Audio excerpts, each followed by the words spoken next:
This is my 7th day of dental teeth sprint, and ayan,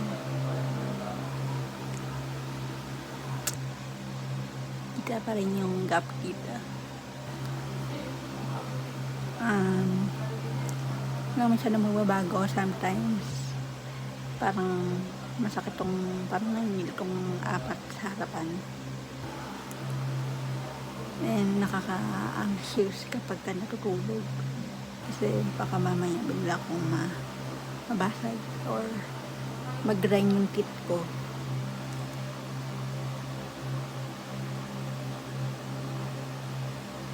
And medyo awkward pa rin yung ngiti ko, pero hindi na ganun.